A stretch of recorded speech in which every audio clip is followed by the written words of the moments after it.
attraction and draw you closer to him.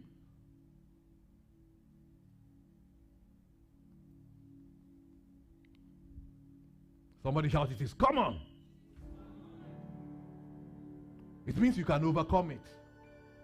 It gives you a sense of assurance that if others came out of it, you can also come out of it. If he did it before, he will do it again. If he has delivered somebody before, he can deliver me also. Now that you have heard that, oh, Pastor had stiff neck. Yes. And I did not sin against God. It wasn't like I committed any sin. It was just that I positioned my head in the wrong way, and then my head got stiff. But I am healed. So the next time you feel any pain in your body, rather than not go to church, lay your hands on the place. This is the enemy tempting me not to go to church so that I will be blessed.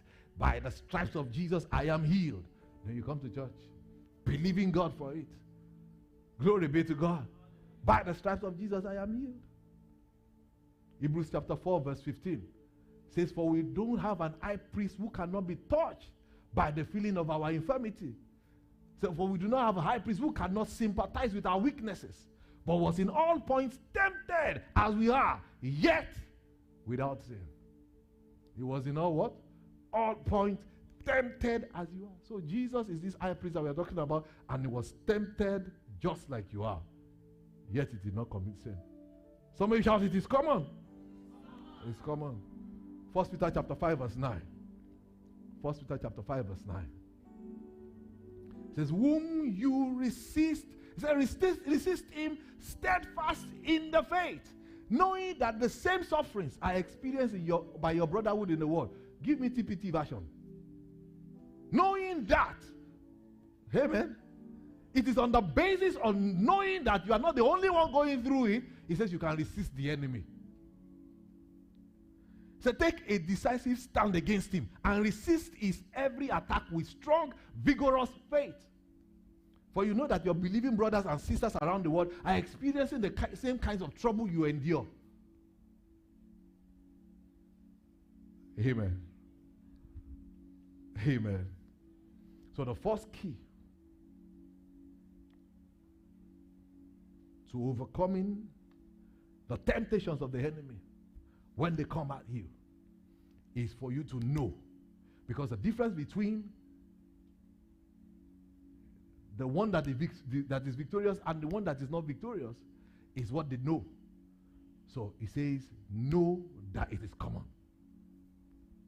It is common to man. The second thing I will share with us as I begin to wrap up, the second thing that you need to know, apart from knowing that it is common, is that know that God is faithful. Know that God is faithful. He said the temptations in your life are no different from what others experience, and God is faithful. Know that God is faithful.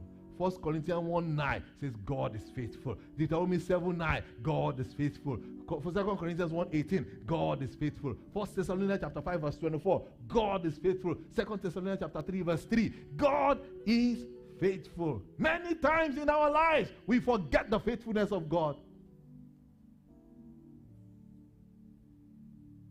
Many times in our life, when we face trials, when we face tests, when we face temptations, we forget about the faithfulness of God. When you think about somebody's faithfulness, it means that he has a track record. Glory be to God. He has a track record. Somebody shout, he has a track record.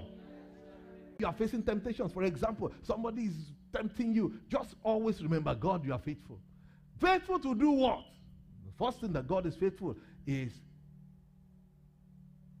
faithful enough to screen the temptation before coming to you. He screens them. He checks them out. He screens the temptation. So the third thing I will say to us, as I just close, I have some other points, is and understand that there is an escape.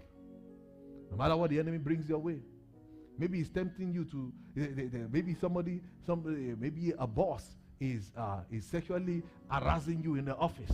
There's a way of escape. Amen and amen. Amen and amen. Maybe you are in a dire need of money and you are tempted to compromise. There's some money that you have access to. There's a way of escape. You might not see it. So this is you see, that's why you must learn to pray strategic prayers. Say, God, I know in this temptation